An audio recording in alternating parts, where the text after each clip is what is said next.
इस मूवी के अंदर हमें एक ऐसे साइको डॉक्टर को दिखाया जाता है जो कि इंसानी कान खजूरे बनाता है। जी हाँ, एक इंसान के एनस पर दूसरे इंसान का लिप्स, फिर दूसरे इंसान के एनस पर तीसरे इंसान का लिप्स लगा के वो ह्यूमन सेंटीपीड्स बनाता है। ये मूवी बहुत ही ज्यादा दर्दनाक, खतरनाक और इंटरेस्टिंग है, तो इस मूवी को एंड तक जरूर देखें। वैसे भी ये मूवी 12 देशों में बैन किया गया है। तो चलो बिना किसी देरी किए आज का ये एक्सप्लेनेशन वीडियो स्टार्ट करते हैं। मूवी के बहुत सारे सीक्वल्स भी आ चुके हैं, तो इस वीडियो में हम मूवी के फर्स्ट पार्ट को एक्सप्लेन करने वाले हैं। मूवी की स्टार्टिंग सीन में हमें कार के अंदर बैठे हुए एक आदमी को दिखाया जाता है। इस आदमी का नाम जोसेफ हैदर होता है। ये एक रिटायर्ड साइकोपैथिक सर्जन होता है। ये एक फोटो को देख के काफी ज्यादा रो रहा होता है। दरअसल ये फोटो काफी ज्यादा अजीब होती है। इस फोटो के अंदर 3 कुत्ते होते हैं और एक कुत्ते के पिछवाड़े पर दूसरे कुत्ते का मुंह, फिर दूसरे कुत्ते के पिछवाड़े पर तीसरे कुत्ते का मुंह होता है। इसके बाद सीन चेंज होता है। हमें एक होटल का सीन दिखाया जाता है जिसके अंदर 2 लड़कियां जेनी और लेंसी होती है। वो दरअसल इधर जर्मनी घूमने के लिए आई हुई होती है। वो लोग देर रात गए अपना कार लेके बाहर निकलते हैं, लेकिन उनके कार का टायर पंचर हो जाता है। वो रास्ते में उतर के कार सर्विस वालों को फोन करते हैं, लेकिन उनके फोन में एक भी सिग्नल नहीं होता है। तभी उनकी कार के पास एक दूसरा गाड़ी आके रुकता है। इस गाड़ी के अंदर एक बूढ़ा आदमी होता है। वो बूढ़ा आदमी उन्हें जर्मनी में कुछ गलत बोलता है, क्योंकि उनको जर्मनी नहीं आती थी और बूढ़े आदमी को इंग्लिश नहीं आती थी। वो लोग जब ट्रांसलेट करते हैं तो उन्हें पता चलता है कि वो आदमी उन्हें गलत बोल रहा है और वो कोई मदद करने के लिए नहीं आया है। इसीलिए वो अपने कार का डोर दे देते हैं और ग्लास भी ऊपर उठा देते हैं। बहुत टाइम वेट करने के बाद उन्हें कोई भी उपाय नहीं दिखता है इधर से बाहर जाने के लिए। इसीलिए वो बाहर निकल के आसपास से मदद ढूंढते हैं। तभी दूर में उन्हें एक घर दिखाई देती है। वो जब घर पे जाते हैं तो उसका डोरबेल भी बजाते हैं। तभी घर का दरवाजा खुलता है और उस घर के अंदर वही फर्स्ट सीन में दिखाया हुआ जोसेफ हैदर साइकोपैथिक डॉक्टर होता है। ये डॉक्टर उन दोनों को अपने घर के अंदर बुला लेता है। उसके बाद वो दोनों के लिए पानी लाने जाता है। उस पानी के अंदर वो कुछ एक मेडिसिन मिला देता है, जिसे लेंसी तो पी लेती है पर जेनी उसे नहीं पी थी। उसके बाद वो लैब में जाता है। लैब से कोई एक इंजेक्शन लेके आता है जिसको वो जेनी को भी लगा देता है। यहाँ पर जेनी और लेंसी दोनों ही बेहोश हो चुके थे। जब अगले दिन उनकी आंख खुलती है तो वो लोग खुद को एक लैब के अंदर बंधे हुए पाते हैं और उनके बगल में एक और आदमी भी होता है। यहाँ पर डॉक्टर जोसेफ आ जाता है और उस आदमी को बोलता है कि तुम किसी काम के नहीं हो क्योंकि तुम मैच नहीं हुए हो। ये बोल के उसे मार के उधर से फेंक देता है। उसके बाद अगले दिन वो एक और लड़के को लेके आता है। फिर वो उन तीनों को अपना ऑपरेशन समझाता है। यहाँ पर डॉक्टर बताता है कि वो कुछ महीने पहले 3 कुत्तों को लेके एक दूसरे का पिछवाड़ा एक दूसरे के मुंह में जॉइंट किया था और ऐसा ही कुछ एक्सपेरिमेंट वो इन लोगों के साथ भी करेगा। इसके लिए पहले तो वो ऑपरेशन से इनके लिगामेंट्स निकाल देगा ताकि ये लोग खड़े ना हो पाए, और उसके बाद एक आदमी के पिछवाड़े पर दूसरे आदमी का लिप्स, फिर दूसरे आदमी के पिछवाड़े पर तीसरे आदमी का लिप्स को जॉइंट करेगा और इसके लिए सामने वाले का दांत निकालना पड़ेगा और मुंह भी फाड़ना पड़ेगा। यहाँ पर डॉक्टर और भी समझाता है कि उन लोगों को खाना कैसे खाना है।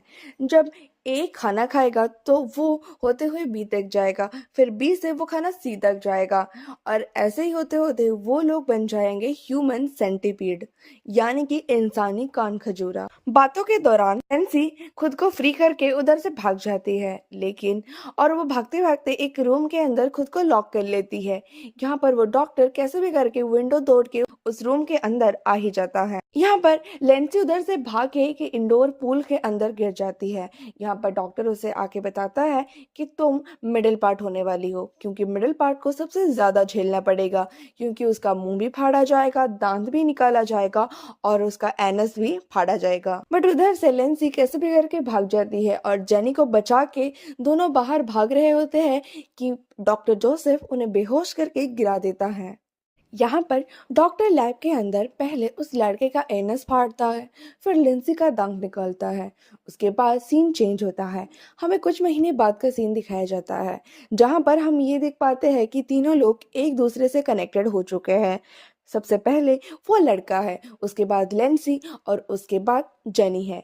यहाँ पर वो डॉक्टर उनके साथ कुत्तों की तरह बर्ताव करता है, उनको बांध के रखता है और उन्हें कुत्तों का खाना खाने के लिए देता है। डॉग फूड तो फिलहाल वो लड़का खाता है और उसका जो वेस्ट होता है वो लेंसी खाती है और उसका जो वेस्ट होता है वो जेनी खाती है। कुछ दिन बाद डॉक्टर को पता चलता है कि जेनी की हालत बहुत ज़्यादा खराब है और वो कुछ दिनों में मरने वाली है। तो इसीलिए वो उसको रिप्लेस करने के लिए दूसरे शिकार के लिए निकलने वाला होता है कि तभी उसके घर में दो पुलिस ऑफिसर्स आ जाते हैं और बताते हैं कि शहर में लोग गायब हो रहे हैं और जो भी गायब हो रहे हैं उनकी गाड़ी तुम्हारे घर के आसपास देखी गई है। यहाँ पर जोसेफ बोलता है कि मुझे ये सब कुछ नहीं पता, मैं तो बस अपना काम करता हूँ।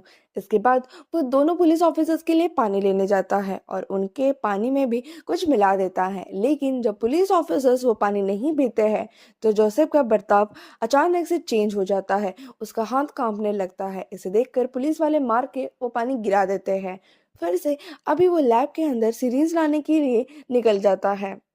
डॉक्टर जोसेफ जब सिरिंज लेके ऊपर आ ही रहा होता है तो जल्दी जल्दी में उसके हाथों से वो इंजेक्शन गिर जाता है और इसे वो पुलिस ऑफिसर देख लेता है, लेकिन वो बात पलट के बोलता है कि ये इंसुलिन है और मैं डायबिटिक हूँ। ये सुन के वो पुलिस ऑफिसर उस पर यकीन नहीं करता है और वो बोलता है कि नीचे क्या है और ऊपर ये पिंजरा क्यों रखा गया है। बट डॉक्टर जोसेफ बोलता है कि पहले जाओ सर्च वारंट लेके आओ। ये सुन के दोनों पुलिस ऑफिसर्स भी उधर से निकल जाते हैं। इसके बाद जब जोसेफ अपने लैब के अंदर आता है तो वो तीनों नहीं होते हैं और जैसे ही जोसेफ लैब के बाहर आता है तो तीनों उसके ऊपर हमला कर देते हैं। उनमें से वो लड़का उसके पैर पर फिर घुटने पर वार करता है, उसके बाद उसका गला काट देता है। लेकिन उन लोगों के लिए चलना उतना आसान नहीं था क्योंकि वो तीनों एक दूसरे से बंधे हुए थे और उनका लिगामेंट भी वो निकाल चुका था और उसके साथ ही साथ वहां पर बहुत ही ज्यादा ऊंचे सीढ़ी थे क्योंकि वो लैब काफी ज्यादा नीचे था। बट वो लोग कैसे भी रेंगते रेंगते सीढ़ी के ऊपर उठ जाते हैं। उसके बाद लेंसी उस रूम के बारे में बताती है जहाँ का ग्लास डॉक्टर ने तोड़ा हुआ था, लेकिन जब वो लोग उधर जाते हैं तो ग्लास जुड़ा हुआ मिलता है। तब तक वो डॉक्टर भी उनके पीछे रेंगते रेंगते आ चुका था। अब उस लड़के से ज्यादा कुछ नहीं हो पाता है, इसीलिए वो ग्लास का एक टुकड़ा लेके अपना ही गला काट देता है। तब तक वो पुलिस ऑफिसर्स भी सर्च वारंट लेके उधर आ चुके थे। दोनों जब घर के अंदर आते हैं तो देखते हैं कि जोसेफ वहां पर नहीं है।